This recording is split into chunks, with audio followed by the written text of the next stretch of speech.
देश में डिजिटल लेन देन को बढ़ावा देने एवं कैशलेस अर्थव्यवस्था विकसित करने के उद्देश्य से 50,000 रुपए से अधिक की नकद निकासी पर बैंकिंग कैश ट्रांजैक्शन कर लगाने और पॉइंट ऑफ सेल मशीन से भुगतान पर लगने वाले मर्चेंट डिस्काउंट रेट को पूरी तरह से समाप्त करने की सिफारिश की गई है।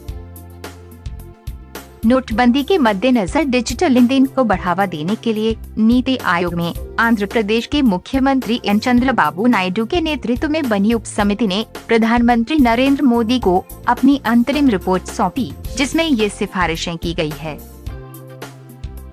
नायडू ने रिपोर्ट सौंपने के बाद मंगलवार रात यहां संवाददाताओं से कहा कि 50,000 रुपए से अधिक की नकद निकासी पर कर लगाने का सुझाव दिया गया है। इसके साथ ही MDR को पूरी से समाप्त करने की सिफारिश की गई है।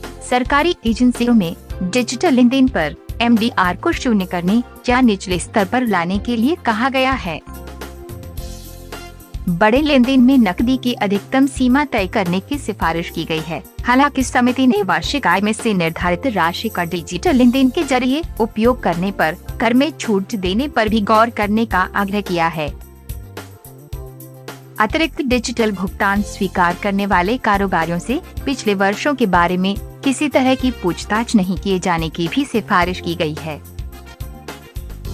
शहरी और ग्रामीण सहकारी बैंकों को भी डिजिटल लेन देन में तत्काल शामिल करने का सुझाव दिया गया है।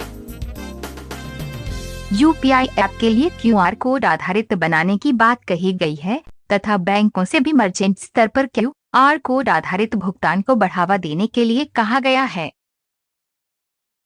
महानगरों में बसों और ट्रेनों में यात्रा के दौरान किराए के भुगतान के लिए कॉन्टैक्टलेस भुगतान को बढ़ावा देने की सिफारिश की गई है।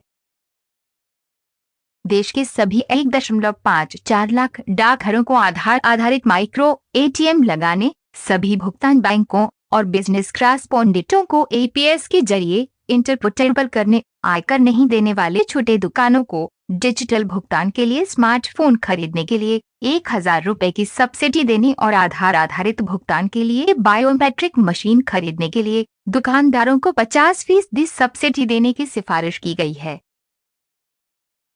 समाज के सभी वर्गों को डिजिटल लेन देन के लिए प्रोत्साहित करने के साथ ही वैश्विक मानकों पर आधारित अत्याधुनिक डिजिटल भुगतान तंत्र बनाने की सिफारिश की गई है।